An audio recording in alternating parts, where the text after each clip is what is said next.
On today's episode of Makeup Effects Tech, we're going to be doing part 3 of our 3-part bruise tutorial, the Healing Bruise.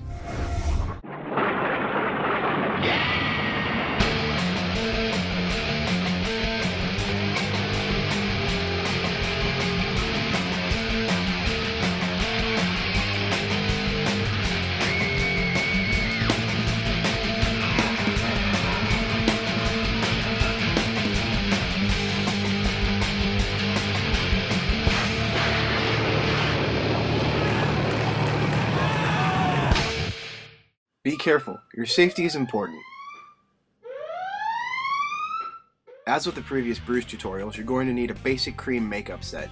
Bruises can be created using other kinds of makeup, we just happen to have the injury wheels handy. Assorted makeup sponges are used for application and blending. A palette and palette knife are also useful for mixing colors.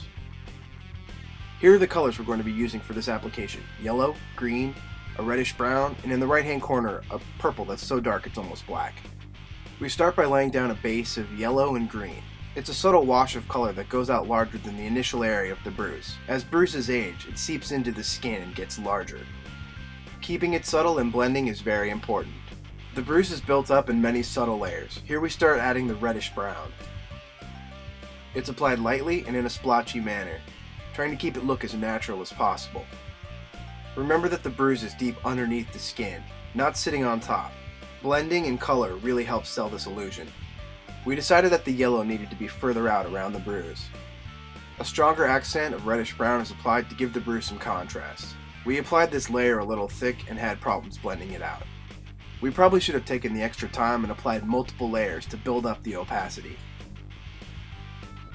More yellows, greens, and browns are tapped around the bruise where needed. The reddish brown is concentrated on the center of the bruise. At this point, the bruise is lacking a certain amount of dimensionality. The reddish brown is applied in a circle-like formation.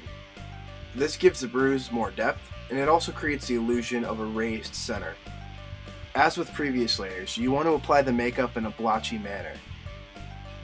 The more subtle variation the bruise has, the more natural it will look. For the final layer, we're going to be doing a very subtle accent of the purple-black. It's gently tapped and blended around the edges of the broken circle. This dark adds depth and nastiness to the finished bruise. Blend, and you're done. That's our finished heel bruise. In this close-up, you can see the semicircular shape and subtlety of color in the healing bruise. For more information on creating bruises, check out parts 1 and part 2 of our 3-part tutorial series. Thanks again to friendsbeautysupply.com. For all your makeup and special effects supply needs, friendsbeautysupply.com. Thanks for watching, and please join us at makeupeffectstech.com. We're constantly updating with news, reviews, and tutorials from the world of makeup and special effects.